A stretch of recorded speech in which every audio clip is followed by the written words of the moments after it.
Alléluia, le Seigneur est avec moi.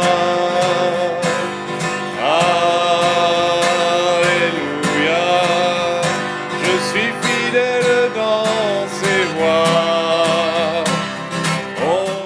Oui. Joyeuse Pâques. Oui. Jésus-Christ est ressuscité, on le sait, c'est pas seulement une croyance, on le sait. Amen. On va lire 1 Corinthiens, chapitre 15, versets 13 à 17.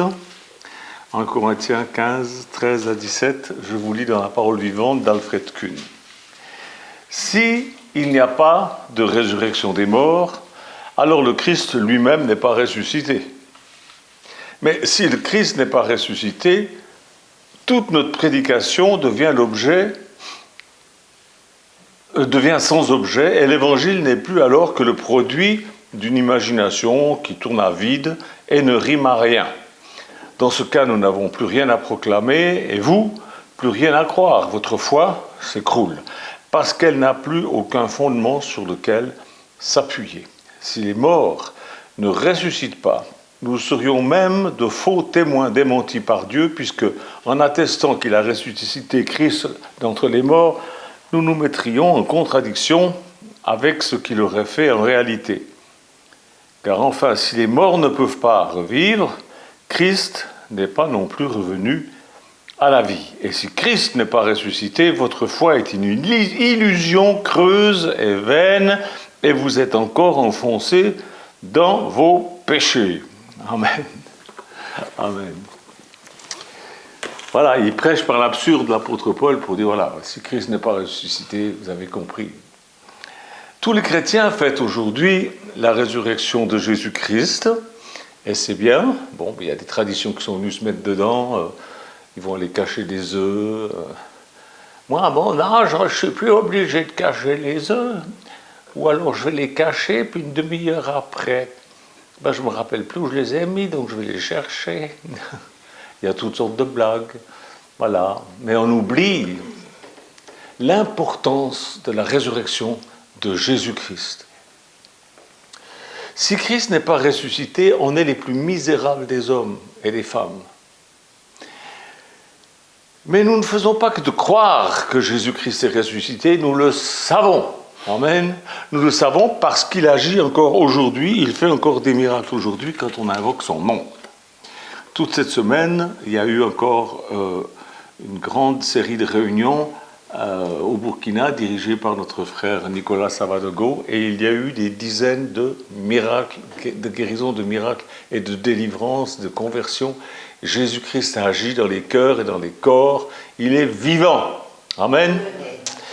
La seule faute de ceux qui fêtent Pâques sans avoir conscience que c'est la résurrection de Jésus-Christ, c'est de s'appuyer sur leurs sentiments, sur leurs traditions, sur des expériences, sur leurs efforts, sur leurs faillites, sur leurs erreurs, et de ne pas fixer leur foi sur ce qui est vrai. Ce qui est vrai ne leur apparaît pas vraiment, parce qu'ils ne se concentrent pas sur lui, sur Jésus. Ils ne concentrent pas tout sur Jésus. Je vais développer ça ce matin, et il y en a qui vont penser que c'est un petit peu spécial, mais c'est la plus grande vérité qui soit qu'on trouve dans la Bible, mais que les chrétiens, malheureusement, ils passent par-dessus. Dans la Sainte Bible, nous voyons Jésus-Christ sur la croix, et nous apprenons par la Sainte Bible que nous avons été enfermés dans sa mort. Quand Christ est mort, nous sommes morts en même temps que lui. Moi, je suis mort en même temps que lui à la croix. Vous aussi. C'est ce que la Bible nous dit. Je vous donnerai le texte tout à l'heure. Nous apprenons que quand il est ressuscité, nous sommes ressuscités ensemble. Nous apprenons que nous sommes les membres de son corps sur la terre maintenant. Il est venu sur la terre dans un corps, il est mort, il est ressuscité, il est monté au ciel et il appelle son Église son corps. C'est-à-dire qu'il est encore sur la terre maintenant au travers de nous. La Bible nous enseigne que son ascension et sa gloire sont les nôtres. Mais D'où est-ce qu'on tire ces certitudes-là? Eh bien, non pas de nos sentiments, mais de la réalité de sa personne. Il faut comprendre. Ce que Jésus a accompli est la place de notre véritable Shabbat, c'est-à-dire de notre véritable repos, c'est-à-dire de notre véritable foi. Ce ne sont pas nos sentiments, ni même notre connaissance qui nous rend libres.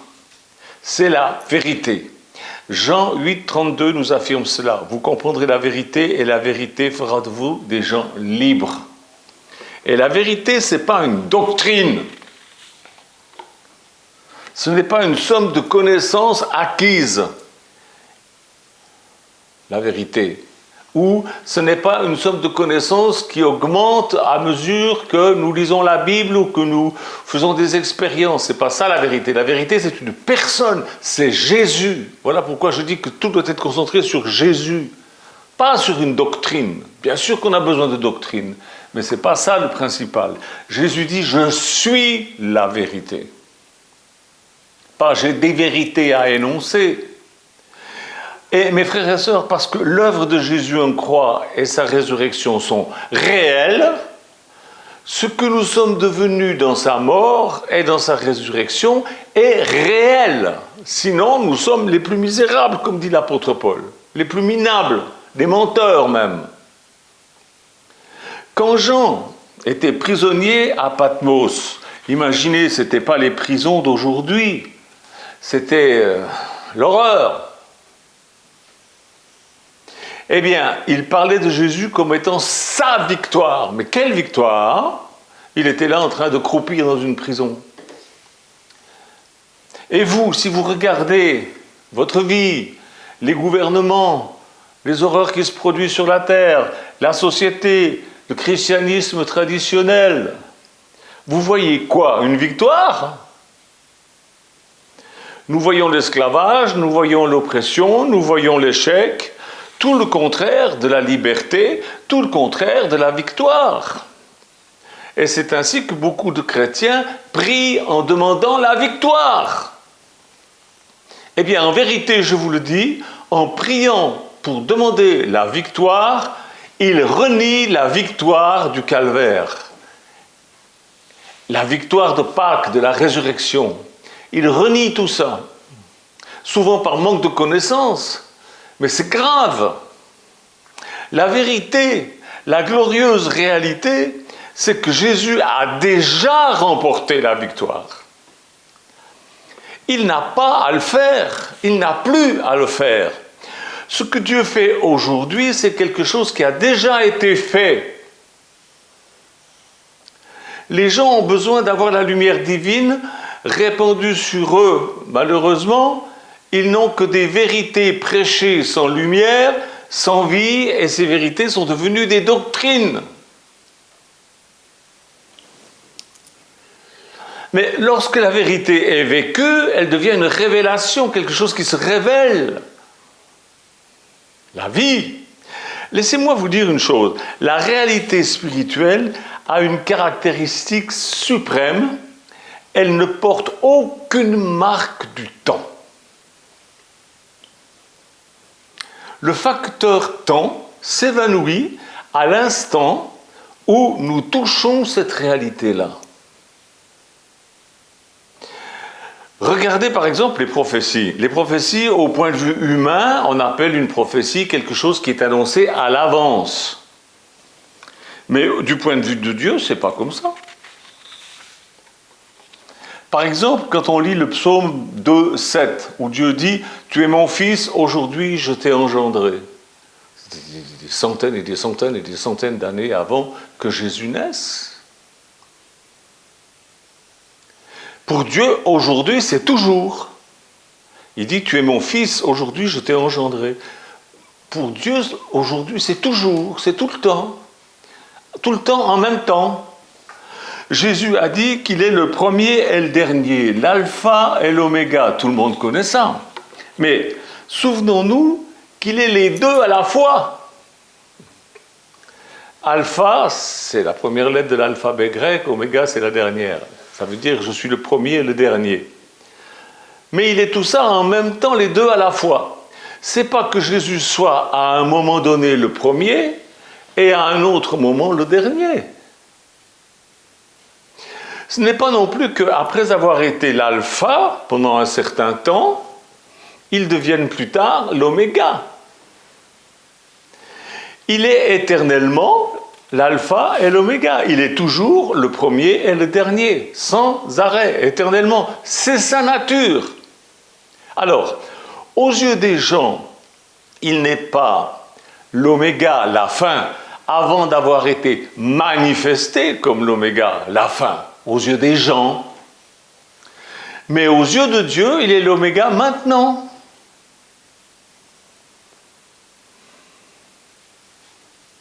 Pour l'homme, le passé, le présent, l'avenir sont séparés, sont distincts. Mais pour Dieu, tout est du verbe être, tout est tout en même temps et sans arrêt. Pour moi, le mois d'hier est différent du mois d'aujourd'hui et le mois de demain sera encore différent. Regardez les photos. Mais pour Jésus-Christ, Jésus il dit « Je suis le même hier, aujourd'hui, éternellement ». Il est le « Je suis éternel ». Et il dit « Je ne change pas ».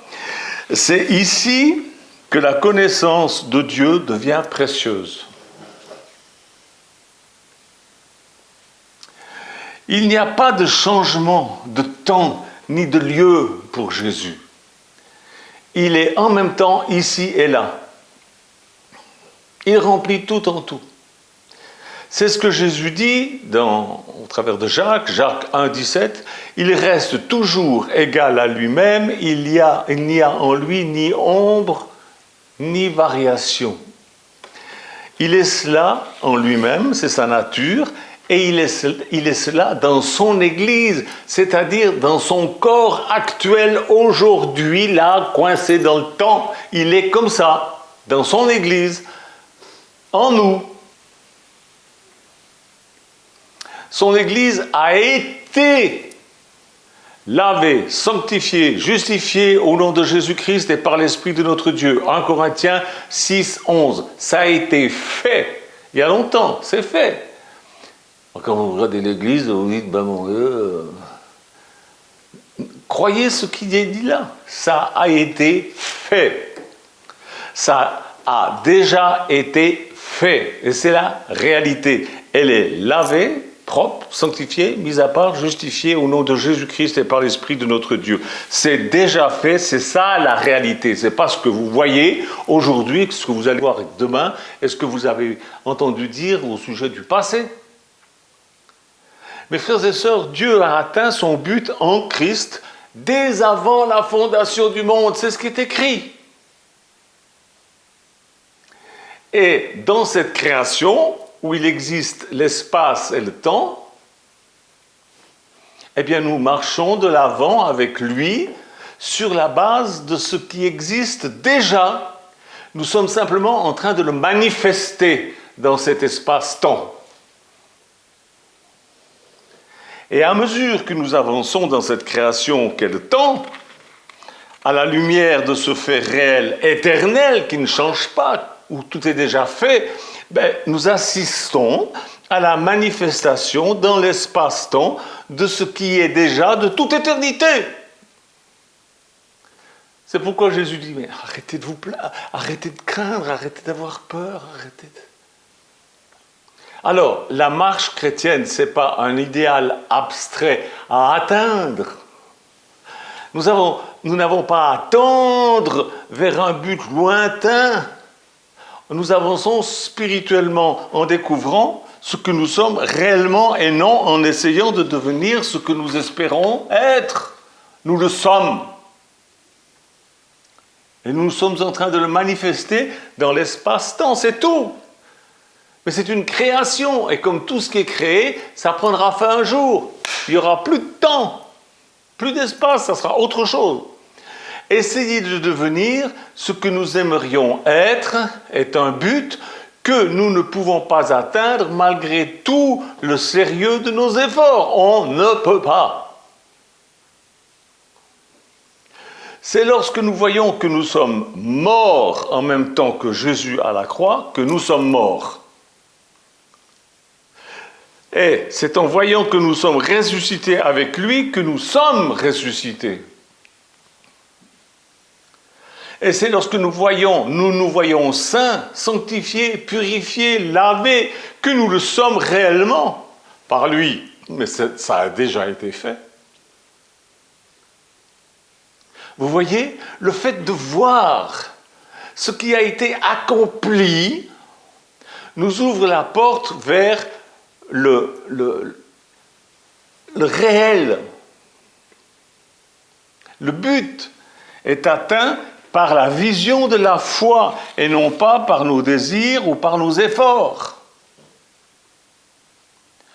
Et le seul moyen possible pour avancer spirituellement, c'est de découvrir la vérité telle que Dieu la voit.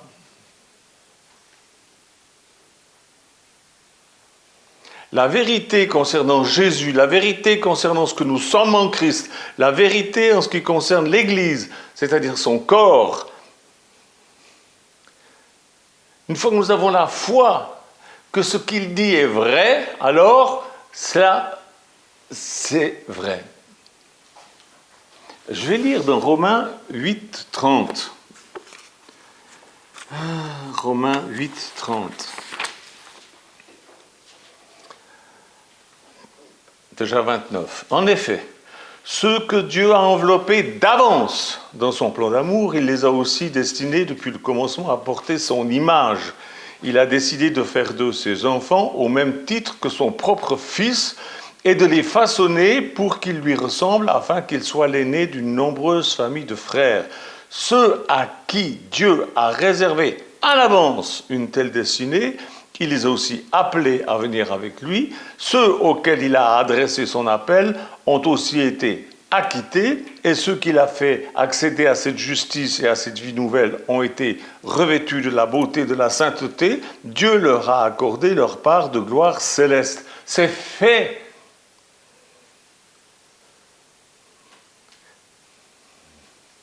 Il nous a prédestinés dès avant la fondation du monde. Il nous a appelés, nous a sanctifiés, nous a purifiés, nous a acquittés. C'est fait. Et maintenant, on avance dans cette création, temps, espace-temps, et nous manifestons cela. C'est déjà fait, à l'avance. Mes frères et sœurs, nous célébrons la résurrection de Jésus aujourd'hui. Eh bien, c'est cela, célébrer la résurrection, qui a déjà eu lieu, notre résurrection. Ah bon? Alors, pour vous montrer quand même que c'est vrai, parce que c'est écrit dans la Bible, je vous lis Colossiens, chapitre 2, verset 12. Écoutez bien.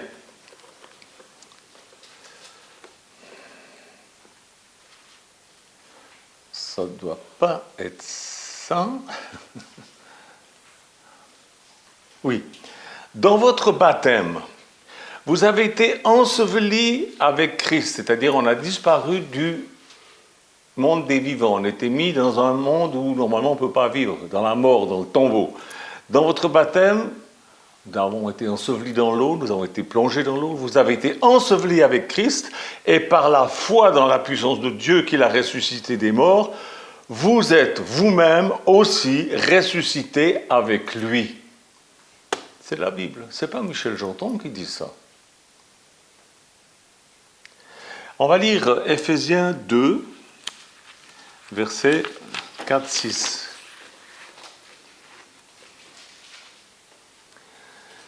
Dieu est si riche en grâce, lorsque nous étions encore plongés dans la mort à cause de nos désobéissances. Ça, c'est dans l'espace-temps. Il s'est chargé de nous avec amour et nous a conduits vers une vie nouvelle en nous communiquant la vie même de Christ.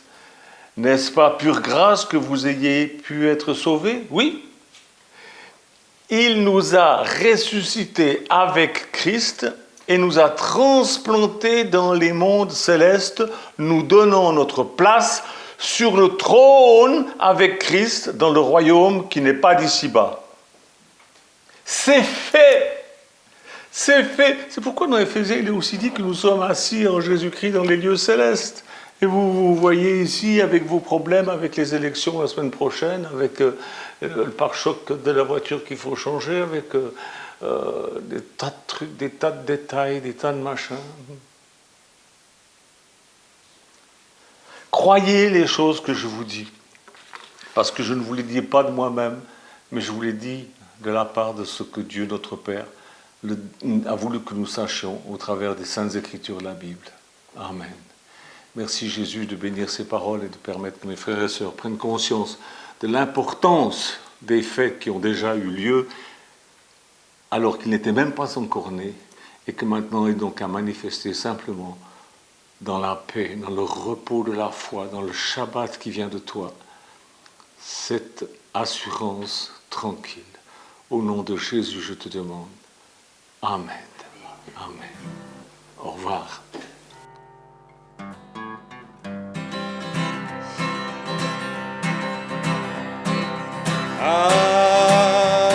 Alléluia, le Seigneur est avec moi. Alléluia, je suis fidèle dans ses voies. Hosanna, ses promesses sont pour moi. Hosanna pour le roi, même si je tombe, il me relèvera. Alléluia, le Seigneur est avec moi. Alléluia, je suis fidèle dans ses voies.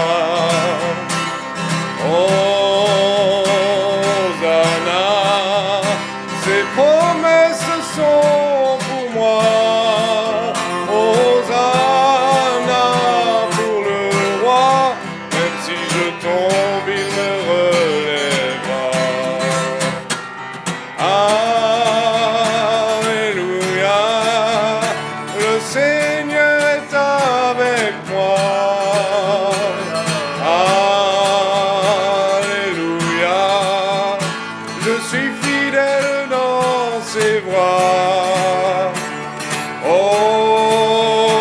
Hosanna, ses promesses sont pour moi.